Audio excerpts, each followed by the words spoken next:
Think of a time when you experienced a conversation that left you with a new perspective, or perhaps an inquiry, or you might have felt that something has shifted in you after that conversation. Maybe it helped you gain a new level of clarity, or moved you to take action. That was a coaching conversation. Hello and welcome to the Coaching Conversation. This is your host, Salah Alifi, and I'm here with Kendra Kinnison. Kendra and I met, I believe, a couple years ago on the Coach.me platform as I was trying to experience the platform. She is an executive leadership coach and habit coach. Kendra, welcome. Thank you. It's a delight to be here, and I'm looking forward to the conversation. It's interesting because when we connected on the platform, we never met on video. We didn't talk on the phone. It was more of a text-based approach to coaching, which I think is really cool and is fascinating to have that sort of support in a different channel. Coaching has been on, people coach on the phone, and then they started coaching on Zoom. There are people coaching in person when we were in person, and then text-based. That's a new approach to coaching. I love that it's so accessible. I think it opens up people to be coaches that otherwise, they do other things and they make great coaches, but the rest of their life is too full for the more traditional types of coaching, and also for clients for it to be accessible. I've had clients literally all around the world and in all kinds of different areas, and I don't know that would be possible without the Coach.me platform and what it brought with chat coaching. So I'm a fan too. So I want to back up and talk about, I know you wear multiple hats. You're an executive at a company. You coach through the Coach.me platform. You have your own independent coaching practice. So what's your story? What got you into coaching? I would say 2 or 3 different things converged at roundabouts the same time. I would say I became a bit of a habit nerd in the mid 2000s. So 04, 05, 06 timeframe, read a few books or sort of discovered the power of habits and fell down that hole in terms of figuring out how to craft my own life in terms of habits. So I had a lot of enthusiasm there. I found Coach.me back when it was called Lift. And it was a habit tracker, and Tony and I sort of connected. Tony Stubblebine, the founder, and I connected when I had a podcast talking about habits, and so I used it as a tracker for my own habits. And then they added a layer of coaching, and in doing so, invited people that had been using it as a habit tracker and had successfully developed habits to then become a coach. So the habit that I was most proud of, and that I'd taken multiple attempts to figure out, was flossing. So I started coaching on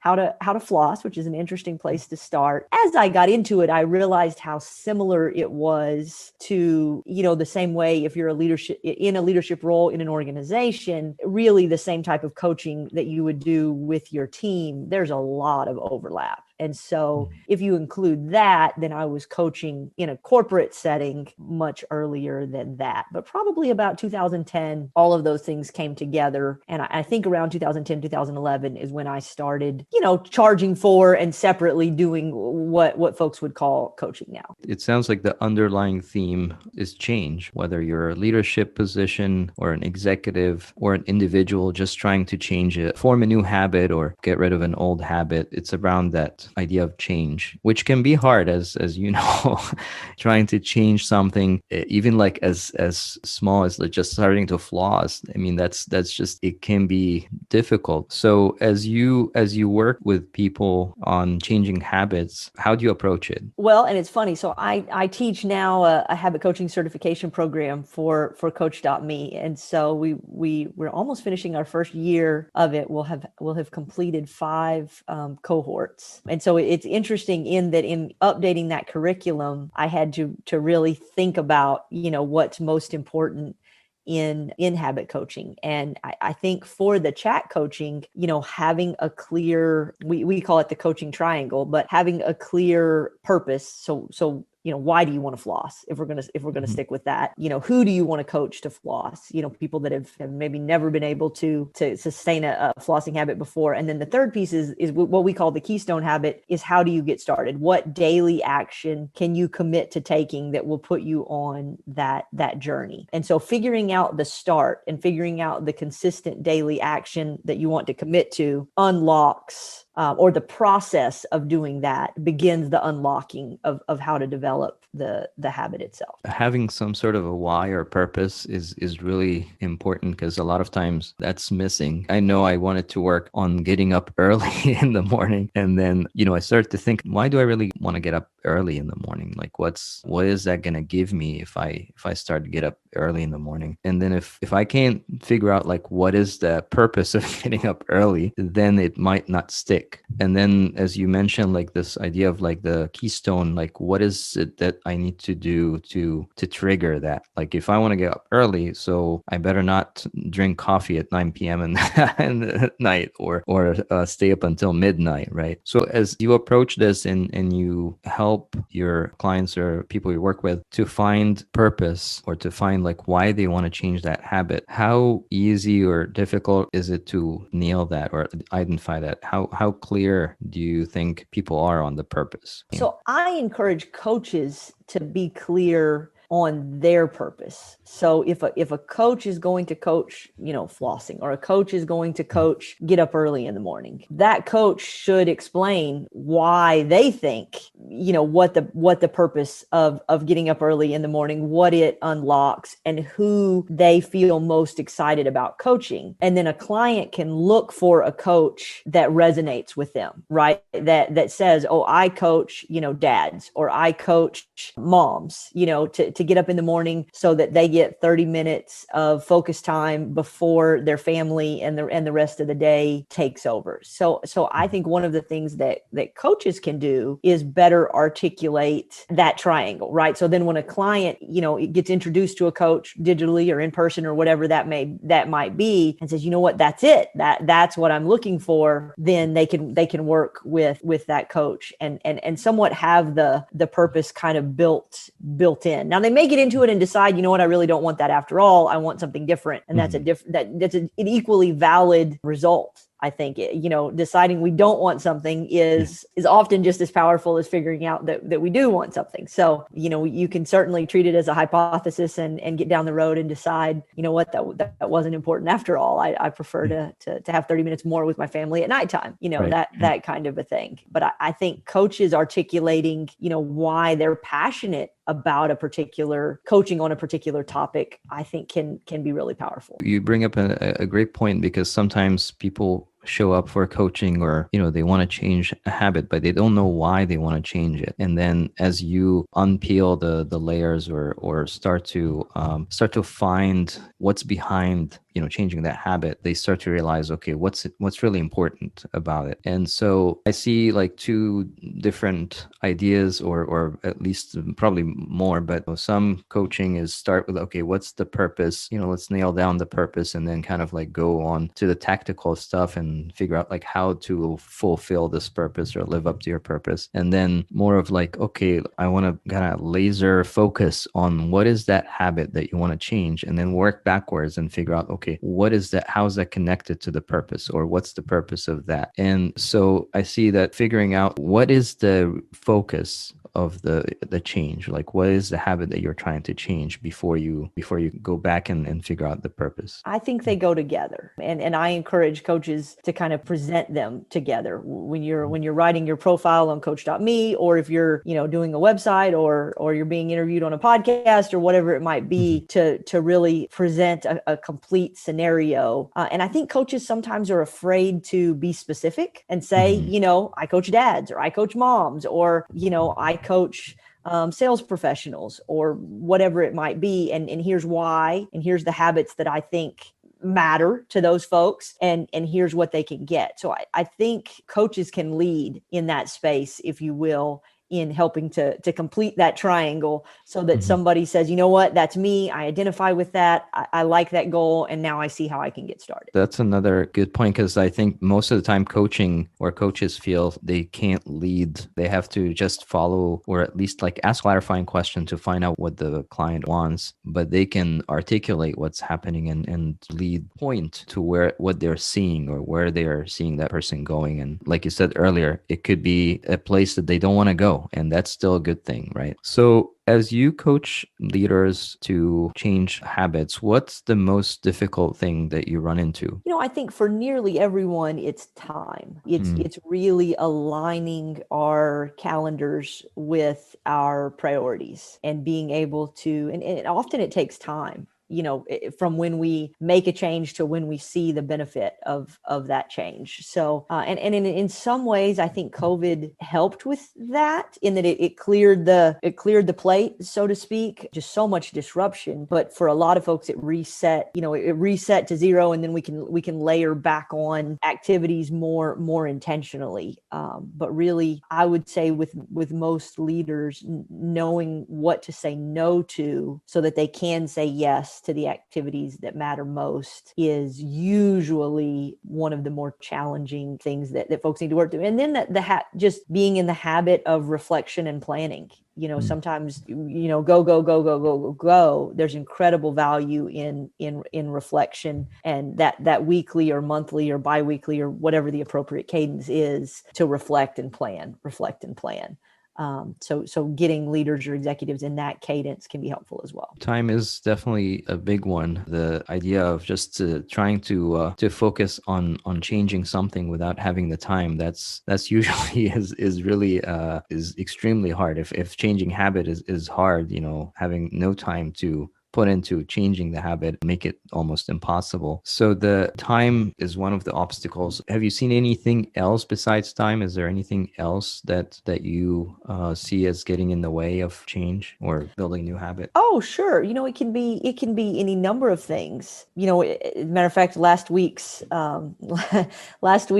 session in the habit coaching program, we talked about the open gates model, where for someone to embrace a new habit, there's 6 gates that all have to be open. I think it's environment, capacity, and habit that are kind of the obvious ones, and then mission, identity, and belief. And really all of those have to get opened for someone to successfully create and sustain a habit so that it does resonate with their mission. They do claim it as an identity, and they believe that it's powerful for them. I'm still of the opinion that action creates momentum, and I will, in almost every scenario, try to find a consistent daily action that a person can take to move them in the direction, and then we'll refine as we go. But for most folks, finding a consistent daily action that they can take that moves them in that direction and that helps them assess whether something's a priority or not is usually a great first step, almost no matter where you want to go. That's my philosophy also, like, take action, get clarity, then repeat. Without taking a step forward, you don't really have a lot of clarity around what you want to do. A while back, I studied the BJ Fogg model around motivation and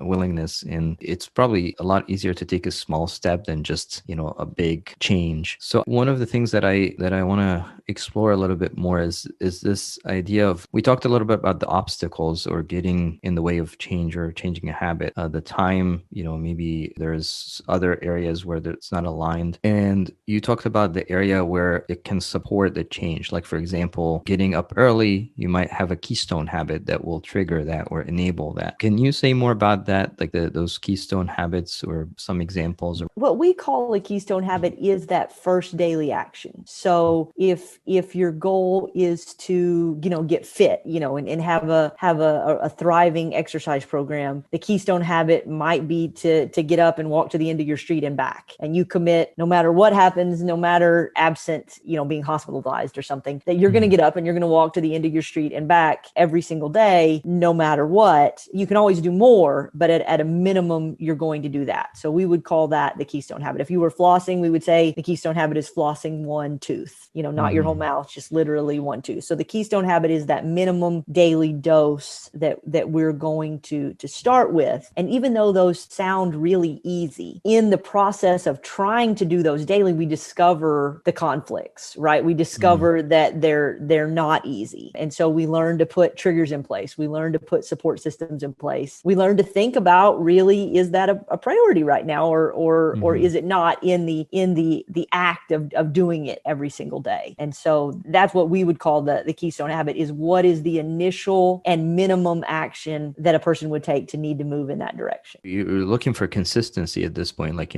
how can we make it consistent so that it will stick and maybe something else will come out of it? I started, since the pandemic started, and I started to take walks outside, and I said, even if I'm so busy and I can't walk, I'm just going to do at least 10 minutes of a walk, and I'll try my best to not miss that. And so that consistency, it becomes, at some point you become like, oh, if I don't walk that day, I feel like I'm missing something, and that means it's actually starting to stick. So this idea of like starting small and gradually or consistently try to build on that, you gotta find, let go of some things, right? There are some things that you said, like, once you start to actually take action, you start to run into these things that can get in the way, or other ways that might show you that maybe this is not important right now. I'm sure you've seen this, like letting go of the things that can get in the way can be very difficult. Do you focus on let's just focus on consistently build the consistency, or do you also tackle the things that the person needs to let go of in order to be consistent? Well, I would say, so there's a few different facets to that. I would say that in the course of doing the daily action, the coach is going to help surface the issue that there is a conflict, right? So the first thing the coach can do is help expose that this conflict exists. And then let's say a person wants to have, they want to work out in the morning. So they want to have a great morning routine. And to do that, they've got to get up early. To get up early, they've got to go to bed early. So let's say their keystone habit is, be in bed by 9 p.m. or 10 p.m. And they're going to commit to doing that every day. And so we start working on, let's call it 10 p.m., going to bed at 10 p.m. And then they do it a night or two. And then they realize, if I do that, I never get to see any of my favorite shows. I really don't get to spend time with my significant other, or, they realize it's hampering another aspect of life that they value, right? So these two priorities are in conflict, and maybe they didn't even realize that. And so as a coach, we would help surface that issue so that they even realize, okay, these are in conflict. And then, we would facilitate, and you could do it through chat or through coaching, helping people explore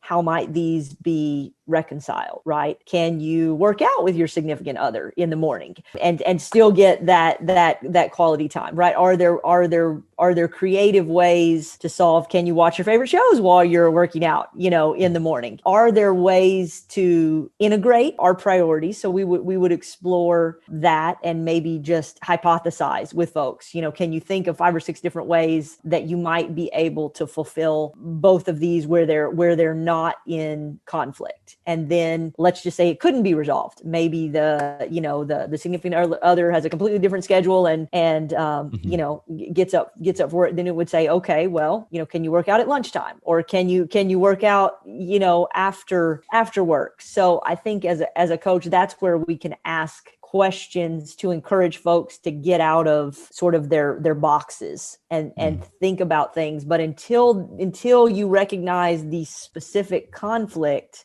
it can be harder to solve that problem. So through the coaching process, we help folks surface exactly where those conflicts exist, resolve them. And sometimes there's more, you don't really resolve it forever. Other things emerge, and you may need to continually adjust to make that happen. And you may go through a season of life where exercising looks completely different than it did in another season of life. So I hear a lot of experimentation or trial and error, trying things, almost like solutioning around, like, things that get in the way. I like the word that you mentioned earlier, this idea of unlocking. As you do the work, things start to unlock that you didn't even think of. It's like the quote, as you start the path appears, or something like that. So it's just, you gotta start somewhere. You gotta take an action. You gotta take a step forward. So the downside that I see to that, and I want to get your thoughts on that, is that as you try to do things, sometimes you start something and then you relapse. You start something and you relapse, and then you feel like this sense of like guilt that, okay, I tried this and I tried this and I tried tried this and nothing is working. So now what? How do you coach or help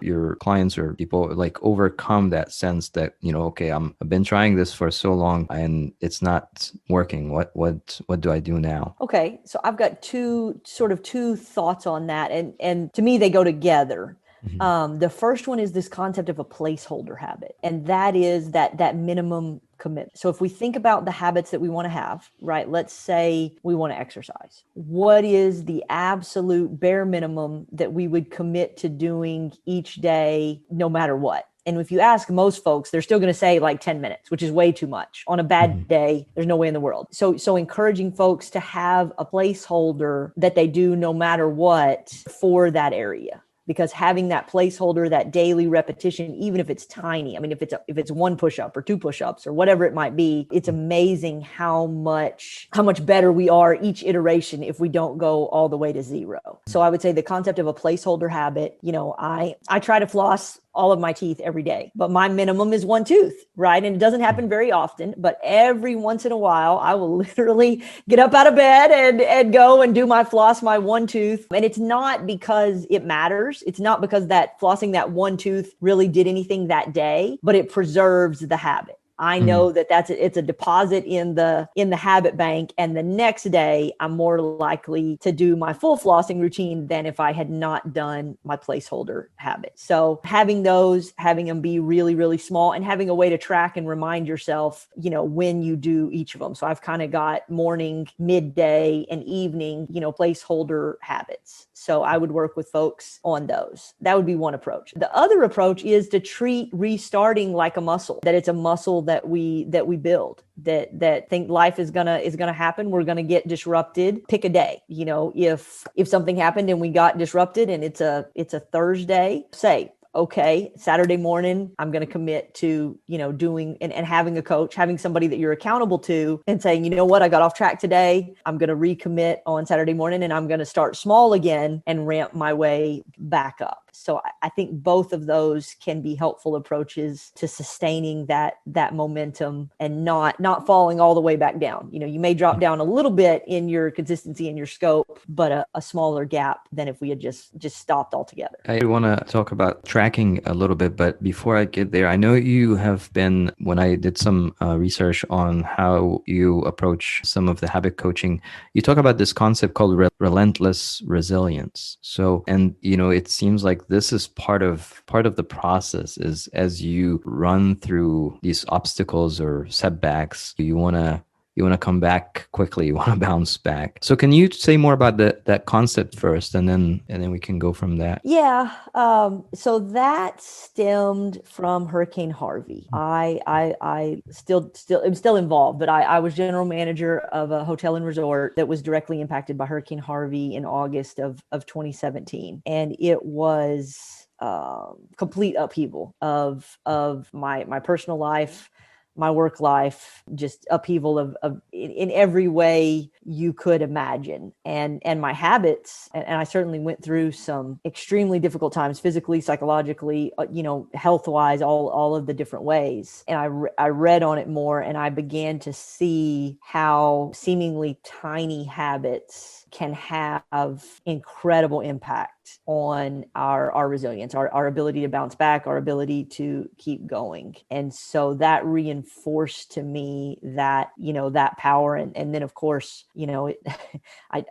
I often think I just got a preview to the volatility that the world has seen, in the last couple of years. We just kind of got an early head start on all of that volatility, a little bit of practice, but things like meditation and gratitude and a little bit of exercise, a bit of social connection. I mean, really small things that cumulatively may add up to, less than a half an hour a day if you go through the whole list, but realizing all of those are deposits in our self bank, if you will, our ability to withstand crisis or to withstand difficult situations. And certainly I've had folks reach out to me that identify with that. Not everybody wants that as a goal, right? Not everybody sees that as something they even want to attempt. But if you're a leader at a company, maybe you do want to be resilient, to be able to continue to lead your company through what you might experience. Or maybe you're a leader at a home or a leader at a place of worship, and you want to be able to lead your family or your community through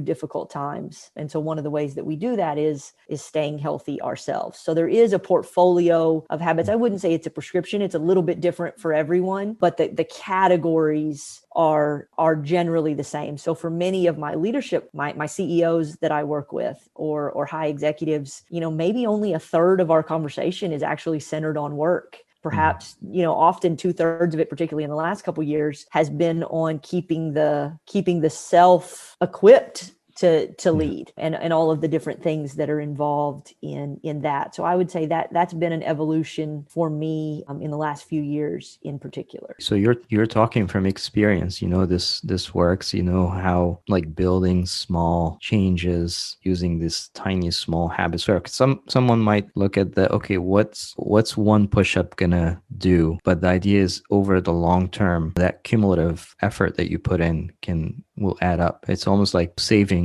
money. You're just putting like little by little, and then over time things will accumulate. So you're investing in your future. Basically, you treat yourself. That's a way to look at it. So this idea of now that you have started this small habits, trying to start small and build up, how do you know it's working? Like, what are some ways that you can track your success, or so that you don't break the consistency? Well, I'm admittedly a fan of the Coach.me app. And so I've got, 9 or 10 at any given time. And they build up over time. You kind of develop one at a time. But let's see, 1, 2, 3, 4, 5, 6, 7, 8, 9, 10. Yeah. So there's about 10 things I try to do on a daily basis, again, in a minimum standard, sometimes on, 1 out of the 10, or sometimes 10 out of the 10 are the minimum, depending on what else might be going on in life. So I'm a fan of using systems like that. I like our platform, but there's a variety of habit tracker tools out there. I think just knowing and being accountable to yourself can be helpful. I've got multiple accountability partners that I'm in community with. So there's a friend named Joe Bauer. He and I went to a conference together in 2012, I think, in the Philippines. We were part of a big group, probably 20, 25 folks that got together. And coming out of that,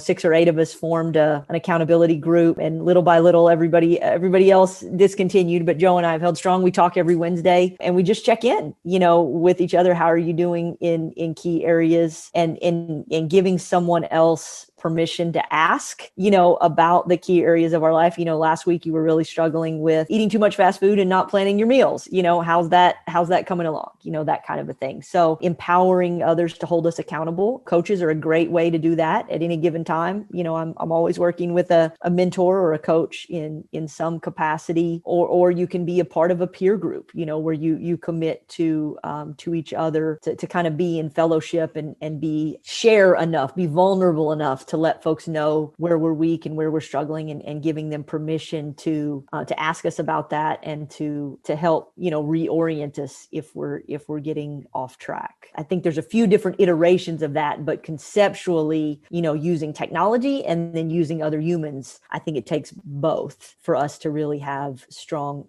habits. And I often use the analogy of a bowling alley. If you ever notice when little kids bowl, they inflate the sides so that the ball can't roll down into the gutter, right? You may not get a strike, but you're not going to end up in the gutter. And so I think if we've got systems to guide us in what a healthy day looks like, and we've got a technology tool or maybe a handwritten journal, that would be fine too. But we've got some self-tracking, self-reflection tool, and then we've got other humans that we enable and empower to check in with us. That's that bumper bowling, and it keeps us from falling into the gutter. May not get a strike every day, but aren't going to have a 0 day or a gutter day either. That's a great metaphor. I think it helps to have someone or some sort of a support, whether it's a coach that can support you in your growth, or check in, or hold you accountable, or be a sounding board. It could be a peer group or a group of people who can work together or check in with each other. It could be through the technology, as you mentioned. Like, I know Coach.me has like a check-in. You can check in on things that you want to do every day and see how you're doing consistently. Or a blend of all these methods can also be helpful. Personally, I think I haven't been able to have some consistency without having that sort of check-in, some like a journal, checklist, something that can support me in making the things that I want to do more consistent. Otherwise, it just like get caught up in the noise and and the distraction, and it's very hard to continue to be consistent. So if someone is trying to gain some sort of awareness around like, what is the habit that they want to work on? Like there's so many things that I want to change, and I have, a lot of things I want to build new habits in many areas. How do they start? Like what would be a way to just focus on that one habit? It's almost like, if you build one habit, you start small, you start tiny. Now I have a collection of habits, and now where do I start? Yeah, I almost think it doesn't matter. I often tell people, write them all down on an index card, put them in a hat, and draw one out, because I really don't think it matters where we begin. I think adopting the mindset of being a person that's going to be intentional about crafting our habits is really what we're after, and the beginning place is less important. What's funny is if you tell people to do that, write them all down on little slips of paper and put them in a hat, right before you reach your hand in, you usually have a thought. I hope I draw da da da da da. And so then you can still draw, or you can go with that thought of, okay, this is where I really wanted to start. But I definitely see it as a lifelong journey. We're never done, as humans, and, we've never failed, as long as we can learn from that failure and continue to move forward. So I think it goes to a core, growth mindset that we're lifelong learners, and we're lifelong learners about our, this wonder that is ourselves. And so I think the beginning point is not irrelevant, but way less relevant than any action. And it's funny, once let's say you want to meditate, I would encourage you to get the Calm app and meditate for 2 or 3 minutes in the morning, literally 2 or 3 minutes. And for most folks, that's accessible, right? We can strategize away. It can be in your car. You can go sit in your car for 2 or 3 minutes. It could be while you were walking. Some folks, do it better moving than sitting still. It could be, if you're commuting and going back to work, it could be in your car right before you go into the office for work. 2 or 3 minutes, we can find, it could be on your lunch break. We can find a spot for 2 or 3 minutes of meditation. And what's interesting is once folks figure that out, then now they're in motion, right? And then they start saying, well, maybe I could read a page or two of a book, or, maybe I could journal, or, you're a growing, thriving being. And when we start pointing we find our compass and we start moving in that positive direction, the new ideas and how to keep moving in that direction are going to come to us. So, my advice is begin really, really small, and begin with a daily commitment. And it sounds incredibly simple. I think it is. That doesn't mean it's easy, but the journey is well worth it, I think. I think a lot of us face that from time to time, just like, overthink, okay, which one should I start with? Which one should I pick? And you're saying, just don't overthink it, just start, and then I heard this once, I guess maybe it was in a movie or something. It's like motion creates emotion, right? So as you start to take action, as you start to move, things will unfold, and then you can try multiple things and see what works, and then hone in on one of those things. So that's great to for people who are trying to figure out, okay, which thing do I want to start? I have like so many things, and just pick one out of a hat, literally, and get moving. So I want to just step back and connect the dots to something you said earlier about this idea of like, keystone habit, and also like, this idea of like, if I have a habit that I want to get rid of, is that also part of the change? Like, do I work on getting rid of a habit that I no longer serves me? Or do I build a habit, that good habit that makes the old one obsolete? What's a good approach to this? I'm a fan of the replacement. So much like the placeholder concept. So thinking about what would be a less bad alternative. And it may take several ramp downs. So my vice is energy drinks. I have quit multiple times. I haven't had one this year since about January, but that is my vice of choice. And if I'm not careful, I can get addicted to them very quickly. I can go from drinking one a day to drinking 3 a day, just like that. And so when I'm in the process of quitting, it's often hard to go from energy drinks to water. So you might go from, energy drinks to tea, or, energy, and kind of step your way down. But I think replacements in general work better than trying to go cold turkey. I also think walking can be incredibly helpful as an activity when we're feeling that restless or that urge. I've noticed that just getting out and going for a walk, if you're in an area that you're able to do that, can also be a really powerful tool for withstanding those periods when our emotions are intense. I think that's how I